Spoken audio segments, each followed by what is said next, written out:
Morning everybody, this is your sir in front of you once again and आज हम करने वाले हैं क्वेश्चन नंबर 9। देखिए, the side of a parallelogram ABCD is produce to any point P. Okay, ABCD एक parallelogram है, इसकी एक साइड किसी पी पॉइंट पे बढ़ाई जाती है। ये यहाँ तक बढ़ा दी इन्होंने, ठीक है। ये एबीसीडी पैरेललोग्राम, इसको पी तक बढ़ा दिया। ए लाइन थ्रो ए, अच्छा ए से एक line parallel to CP, CP के पैरेलल क्यू पे मिला दी इन्होंने, ठीक है। मिट सीबी को मिलती है जो आगे बढ़ाई जाती है क्यू पे, ठीक है। Produced at Q and then parallelogram P B Q R is completed. Okay, P B Q R completed. देखिए इन्होंने क्या किया है कि इसकी एबीसीडी की एक लाइन को पी तक बढ़ाया, फिर क्या किया, ए से एक लाइन को एक लाइन बढ़ाई जो सी बी को हमने जब आगे बढ़ा दी इसको क्यू पे मिलती है। ये लाइन सीधी है भाई, ठीक है। ये थोड़ी ठीक से नहीं बनी, ये बिल्कुल स्ट्रेट लाइन है, ध्यान में रखने ला, ठीक है। ये बिल्कुल स्ट्रेट लाइन है। तो ये कि पी बी क्यू आर दो पैरेललोग्राम अपने पास हो गए, ए बी सी डी और P B Q R, got it. और ये जो लाइन है ना, ये वाली, ये इसके पैरेलल है, इन्होंने बोल दिया है। ये जो सी पी है ये क्या है, ए क्यू के पैरेलल। अब हमें प्रूव जो करना है वो हमें करना है कि show that area of A B C D का जो एरिया है वो इक्वल है पी बी क्यू आर के। बिल्कुल आसान बात है भाई, कर देंगे। देखो ये इसने बोला है कि इसमें एक हिंट दिया है कि हम ए को सी से मिलाएंगे और पी को क्यू से मिलाएंगे, ठीक है। हमने मिला दिया है ऑलरेडी। अब देखो, अगर मैं बात करूं ट्राइंगल ए क्यू सी की, इन ट्राइंगल ए क्यू सी, ठीक है। ए क्यू सी में मैं क्या लिख सकता हूं कि ए और ए दूसरी ट्राइंगल, चलो दोनों एक साथ ले लेता हूं। In triangle A Q C and A Q P and A Q P, triangle A Q P, ये वाली ए क्यू पी। देखो एक तो ये ए क्यू सी और एक ए क्यू पी, इन दोनों का एरिया इक्वल हो जाएगा। क्यों? क्योंकि देखो सेम बेस पे है, बेस दोनों का सेम है और सेम पैरेलल के बीच में लाई करती है, क्योंकि दोनों लाइन पैरेलल है, इसने बोला है ना, तो दोनों लाइन पैरेलल है। तो इसका मतलब क्या है, इसका मतलब ये है कि जो area of A Q C है, हम यहाँ से लिख सकते हैं area of A Q C is equal to area of A Q P. लिख सकते हैं ना कि ये जो ए क्यू पी का जो एरिया है वो ए क्यू सी के बराबर है, ठीक है। देखो भाई हमने क्या कर दिया है, ए क्यू सी और ए क्यू पी हम बराबर कर दिया है। कैसे?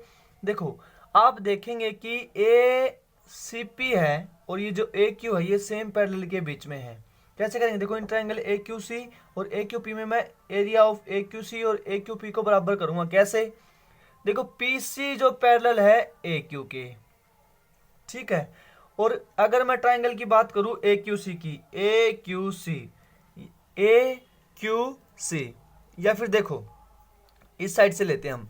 अगर मैं बात करूं ट्राइंगल किसकी, पी सी ए की, किसकी बात करूं, पी सी ए, ट्राइंगल पी सी ए, यहां पे ले लेता हूं। देखो इन ट्राइंगल पी सी ए, ये वाली पी सी ए और triangle P C Q and triangle P C Q. मुझे बताओ, पी सी दोनों का सेम बेस है और दोनों सेम पैरेलल के बीच में है, तो एरिया ऑफ पी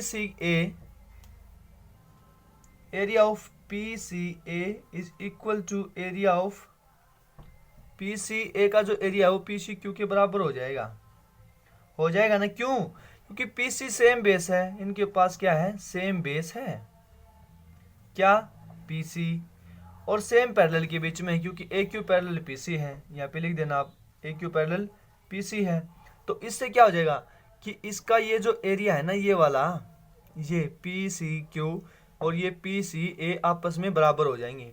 अब मुझे बताओ, अगर मैं दोनों साइड से सेम चीज माइनस करूँ, पी बी सी, देखो दोनों साइड से मैं माइनस करूंगा एक चीज, इसमें से मैं माइनस करूंगा पी बी सी, ये मेरे पास क्या है, P C A minus P B C और P C Q minus P B C. ये वाली सेम चीज मैंने माइनस कर दी दोनों में से, इस पूरे में से ये माइनस कर दी, उस पूरे में से ये मैंने माइनस कर दी, तो मेरे पास क्या बच जाएगा। देखो अगर इस पूरे में से मैंने ये माइनस कर दी तो मेरे पास बच जाएगा बी सी ए या फिर ए बी सी, बच जाएगा ना। मेरे पास क्या बच जाएगा, ए बी सी, और इस साइड से अगर मैंने ये माइनस किया है तो मेरे पास क्या बच जाएगा, P B Q. P B Q, ये बराबर आ जाएंगे ना। मैं इसको इक्वेशन 1 मान लेता हूँ, आगे ना कि इसका ये जो है ए बी सी है वो पी बी क्यू के बराबर आ गया। क्यों? क्योंकि देखो मेरी बात सुनो, ये वाली जो ट्राइंगल हमने बनाई थी, ये वाली ट्राइंगल, और ये वाली जो हमने ट्राइंगल बनाई थी, ये वाली देखो, ये दोनों आपस में बराबर होगी। दोनों साइड से मैंने सेम चीज माइनस कर दी, तो इसका मतलब ये दोनों भी आपस में बराबर हो जाएंगी। तो अब मुझे बताओ, ए बी सी और पी बी क्यू बराबर है, ये वाला और ये वाली आपस में बराबर है। और ए बी सी डी क्या है? एक पैरेललोग्राम है। ए बी सी डी क्या है? पैरेललोग्राम है। तो डायगोनल क्या करता है?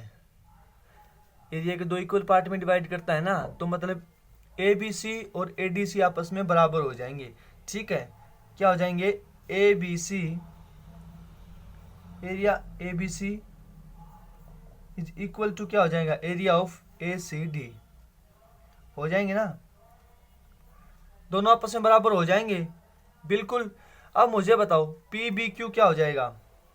P B Q, area of जो पी बी क्यू है वो बराबर किसके हो जाएगा? वो हो जाएगा पी आर क्यू के, area of P R Q. P R Q क्यों? क्योंकि ये जो पी बी क्यू आर है ये भी तो क्या है? पी बी क्यू आर क्या है? पैरेललोग्राम है। पता होगा, इसने बोला था कि देखिए P B Q R is completed, ये भी पैरेललोग्राम है। तो इसका मतलब ये इसके बराबर है और ये इसके बराबर है और ये इसके बराबर है। तो मुझे बताओ, अगर मैं इस पूरे को जोड़ दूं, इन दोनों को अगर मैं जोड़ता हूं, क्या इन दोनों को अगर मैं जोड़ता हूं, ये वाला, इन दोनों को अगर मैं जोड़ता हूं तो क्या बनता है? A B C D, A B C D और इज इक्वल टू क्या हो जाएगा? P B Q R. Area लिख देता हूं इनके सामने, ठीक है।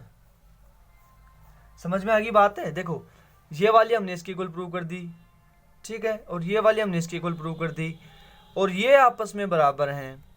तो इसका मतलब ये क्या होगा? 2ABC बराबर 2PBR, आपस में बराबर हो जाएंगे ना।